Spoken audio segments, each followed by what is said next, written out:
Hello, good morning, GTA Cars. Nandito tayo sa office. Meron tayong walk-in client. 2 days ago, iniwan sa atin yung kanyang Ford Fiesta. Actually, sa company to guys. So, full PMS nila sa atin. So, preventive maintenance lang naman. And, syempre, ito is 2016 nata to, kung di ako nagkakamali. So, 9 years old na kotse. Yan. So, magpapalit tayo ng mga cooling system, timing kit, timing set. Yan, timing belt. So, naka-ready na yung ating engine bay at gagawin na to today. Mabilis lang naman to. Siguro mga half day, more or less. Palitan ng mga water pump, tensioner. So, kung makita nyo dito, ayan o. Timing belt is, ayan, may mga cracks na guys. Cracks. So, yun yung preventive maintenance. Once in every 70,000-60,000 kilometers yan. Or 5 years pataas. Kasi nga, pag belt kahit di ginagamit, parang sapatos guys, nagaan yan, nagkakaroon ng crack. So, delikado yung pag naputol. Tatalon yung timing nyo. Or worst, masisira yung engine, yung mga barbula nyo, tukod. So, naka-prep na to. Pakita ko lang sa inyo yung mga parts. So, yan, PMS natin, pang change oil, fully synthetic na motorcraft, oil filter, spark plugs, kasama na rin. And ang kinakabit lang natin lagi, iridium.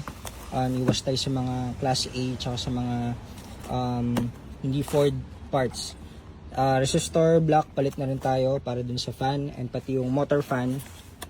Kasi itong fan guys, eventually in the long run, nag-wiggle na yun, yung dulo niya. Yan, yung kung saan nakakabit yung fan. Kaya full cooling system package yan. Tapos, ito naman yung timing set, timing belt, tensioner, and water pump. So, naka-ready na lahat ng parts natin dito. ECT housing kasi may konting leak din. Yan, brand new parts, all Ford parts. Drive belt, so kasama din yan. Ito guys, baka minsan nalilito kayo, ang drive belt at timing belt, magkaiba po yan. So itong timing belt, ito po yung pinakita ko sa inyo, yan yung may mga cracks. Tapos yung drive belt naman, dun sa compressor nakakabit. So papalitan na rin natin yan, pati return hose and radiator. So radiator natin is yung makapal, 2-layered na radiator. Unlike dito sa nakakabit na single layered, ito pa yung ayan, ito pa yung since day 1 yan na radiator, factory setting. So palit tayo niyan para preventive maintenance. Yan, ito yung ating job order. So sisimulan natin today. Tapos syempre, alam niyo naman dito lahat is transparent. So binibidyohan natin lahat. And para makita ng client yung ginagawa sa kanyang kotse. So syempre, habang kinakabit yung parts at saka pag nakakabit na, bibidyohan ulit natin yan. So, old belt, old water pump, tensioner, papalitan natin lahat ng bago. ECT housing, nandito, radiator. Yung coolant tank niya, hindi na natin sinama kasi bago pa eh.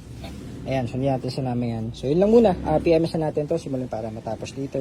And kukunin na rin ng owner mamaya. Thank you po, good morning, GTA Cars.